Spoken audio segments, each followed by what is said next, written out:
dude, you're gonna charge me $4 million and you're putting swooshes as like, intakes on the side? Like, come on. Come on.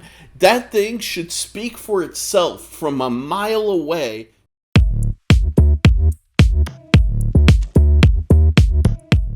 What's going on, guys? This is a first in a new series of hot takes that we are going to be doing here on Object Passion Design. And we are going to be looking at some of the new design product releases, critiquing them, and giving you our thoughts in hopefully very, very short period. Yeah, hopefully. So today we're going to be talking about the new McLaren Solus GT, which is, for those of you guys who don't know, a little bit of background on it. It was originally designed for Gran Turismo as one of their vision cars. And the idea behind the vision cars was they were supposed to be kind of just design explorations of what the most extreme, the most kind of crazy items that could be conceived by these car companies. And the Solus GT originally started out there. And McLaren decided to make it real. And as a little personal anecdote, one of my former classmates actually worked on the project. I think he was the lead. Don't quote me on that. But when the original Vision GT concept was done, it was one of his babies. It was one of his projects, which is like super cool. Now they needed to make a bunch of changes for it to become reality, and I showed it to Joe the other day. Joe, what is your thoughts after taking a look at this car? First thing comes into my mind is a bubble. Why do you design a bubble on the road? Yeah, like the whole car from the canopy. What's that called? The canopy. Yeah. The canopy. It's a bubble. The front wheel fender is a bubble, especially if you look from the side. Remember, I pointed out to you where I don't like. Yeah. It's the tip of the back of the real back of real end of the front fender. It's like it looks so outdated. It looks so old. Like it looks so outdated. Like, it looks like something that it will came out from. Well, it's a video game, but it looks like something that came out from the 90s. Interesting. Where they imagine the future car will look like, and this is what it is. Like it looks like this. Yeah. And if you guys seen Cyber Formula before, Cyber Formula looks better than this. It is from the 90s. I don't know, man. I don't know. It's bubble. I have mixed feelings about it. I think it's a very bold concept. It's a very bold statement, for the car company to make. They are going to be very limited in production, about $4 million a piece.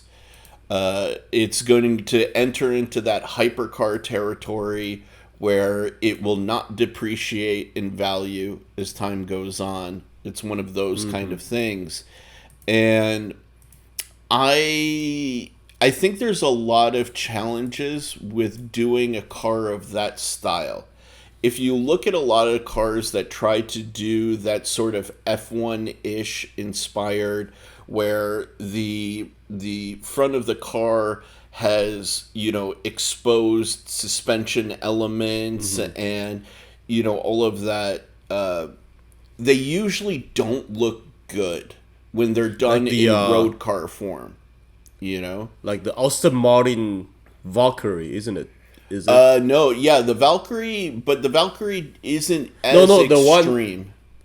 the one that Aston Martin did that has to do with the Formula One car. I'm not sure. I mean, the Valkyrie is the only one that comes to mind.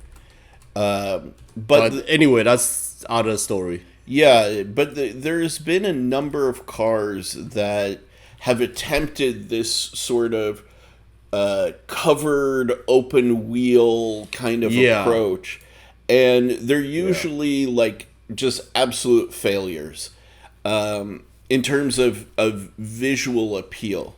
So in that sense, the McLaren is the best looking of what I've seen in that space thus far.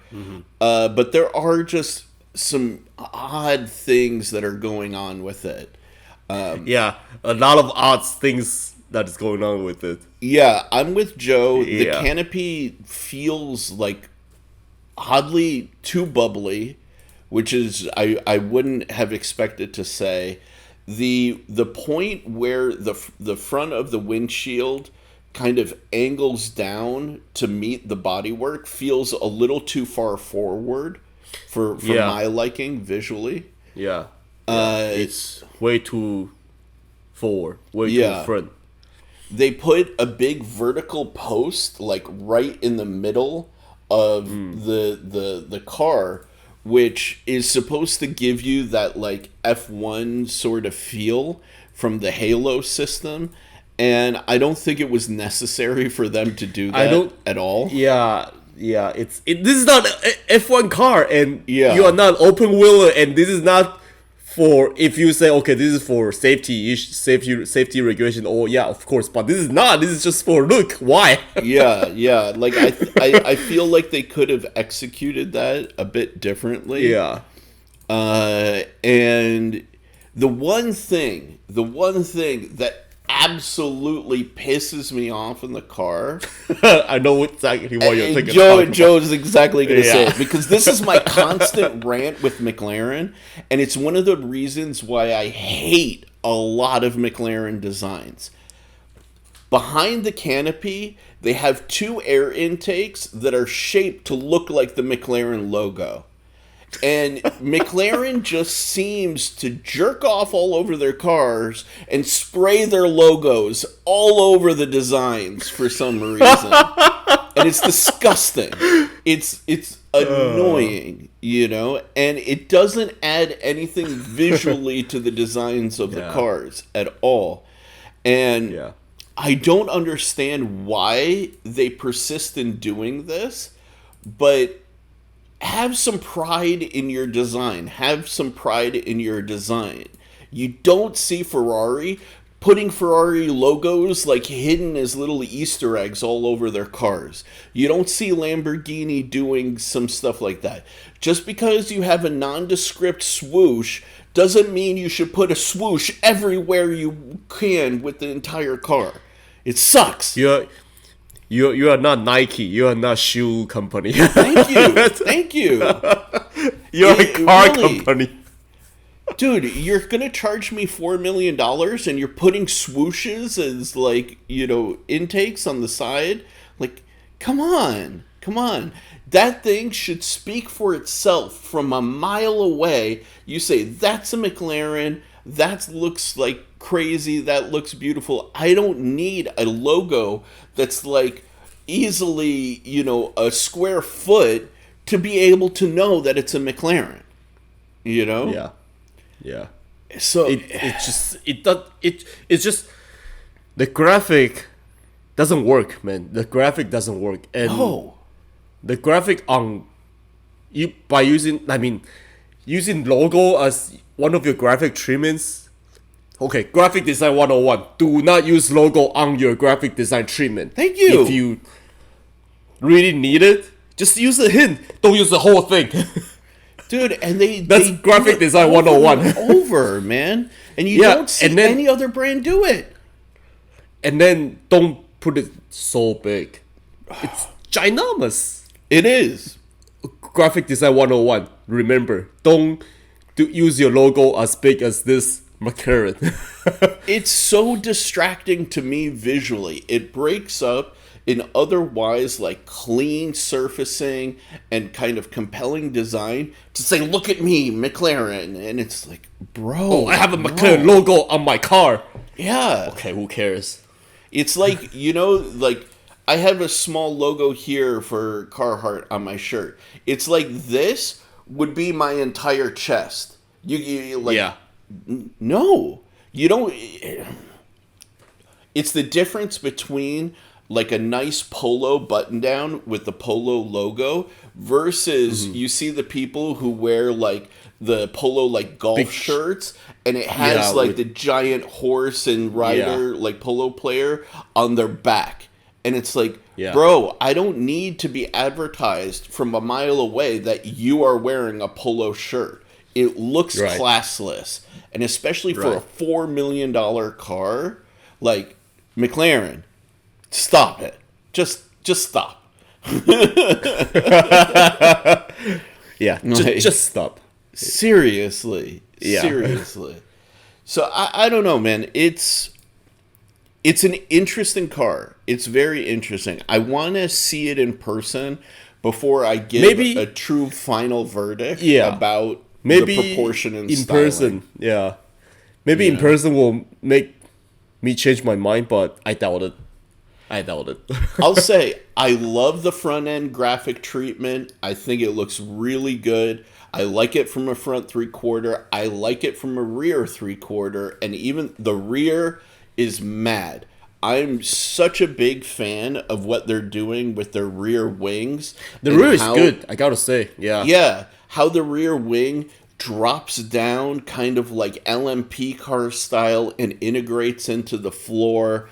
It's beautiful, right? Like the Senna, the GTR version, that's like their hardcore race version of the Senna, does the same thing. It was the first car that I ever saw have that feature.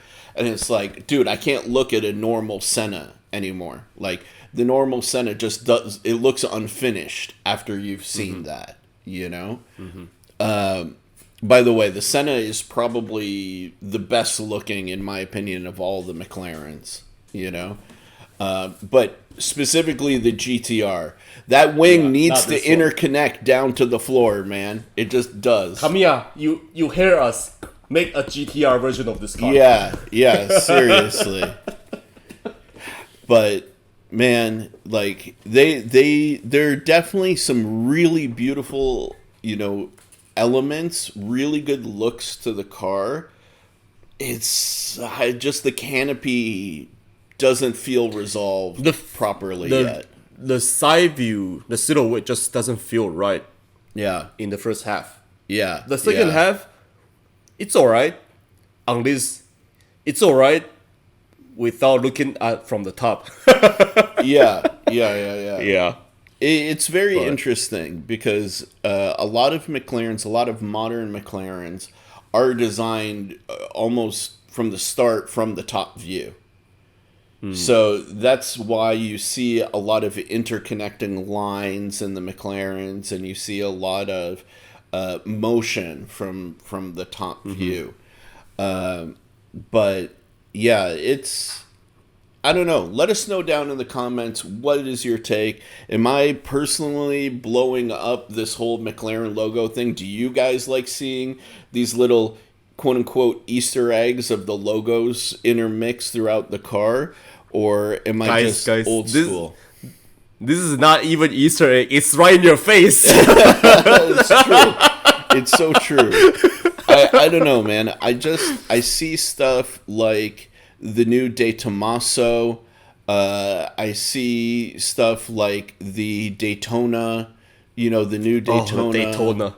Yeah. Yep. And I see them doing just beautiful, classy designs without the need for this like insane branding thrown all over the place. That it makes McLaren look like a streetwear brand in a world of fine dress suits, of like That's well, couture, yeah, like very well menswear. said. Yeah. Very well said. Yeah, yeah. It ends up I can't think of making anything other than it makes it end you're up looking a bit 100% like a right. sneaker, Yeah, in a exactly. world of Yeah. brogues, Yeah, like just the fact that they have their logo so big on the top of the car.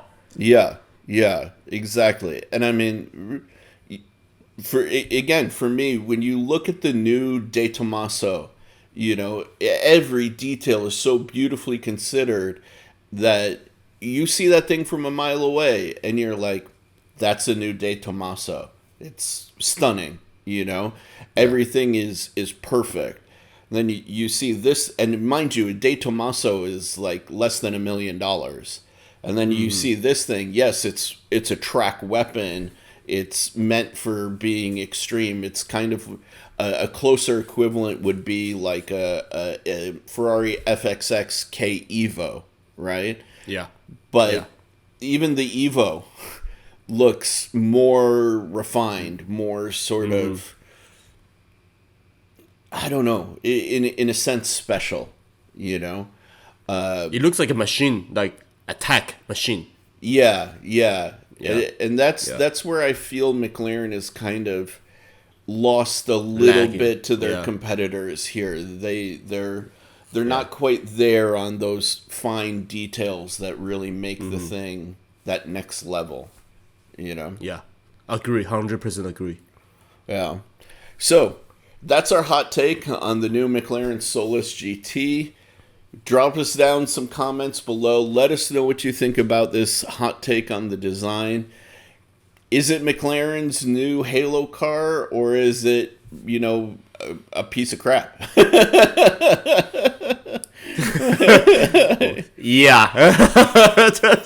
I mean, really, like it's people are usually very polarized about new designs like this. So yeah. let us know your opinion.